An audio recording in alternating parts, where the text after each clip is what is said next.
Okay, y'all, I have the latest on the Ruby Franke case. I've been working on this throughout the week because there is a lot to go through here. First, I'm just going to go through all the kids because there are 6 of them, so we know who we're talking about. From oldest to youngest, this is Sherry. She's 20. Chad is 18. Abby is 16. Julie is 14. Russell is 12. And you'll remember he's the one that they were talking about in the 911 call that I posted earlier this week. Jody Hildebrandt's neighbor called 911 when they found him emaciated and he had escaped Jody's house.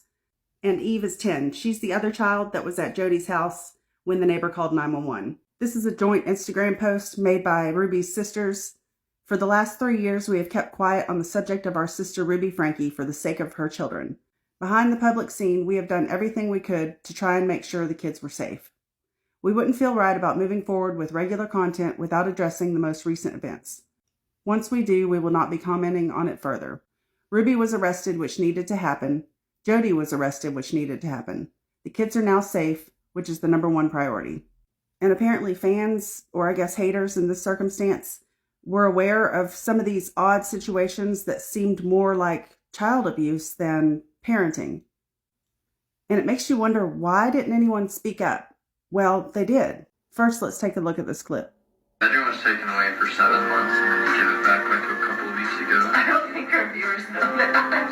Sleeping on a beanbag. I was sleeping on a beanbag since October. And you gave my room back like 2 weeks ago. I'll give you the reason why I lost my bedroom. I think so. He lost his bedroom privileges when he pranked Russell. Remember the 12-year-old that was emaciated and begging for food and water? He pranked him and said they were going to Disney World.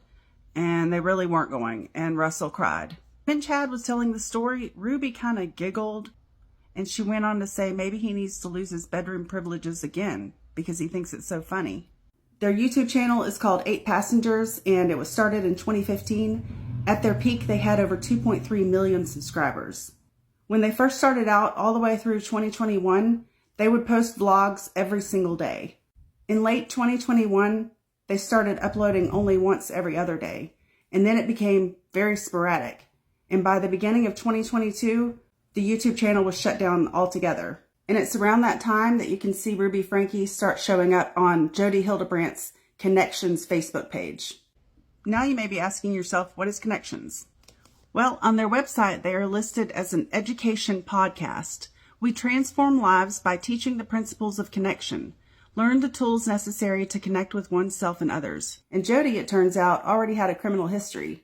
She was a licensed counselor, and the LDS started recommending her services to their congregants. Jody's counseling license was suspended for 18 months when she divulged information about a client to other members of the church. But it's when 8 Passengers stopped regularly uploading that you could start to find Ruby on the Connections Facebook page. Jody and Ruby have both been charged with 6 felony counts of aggravated child abuse.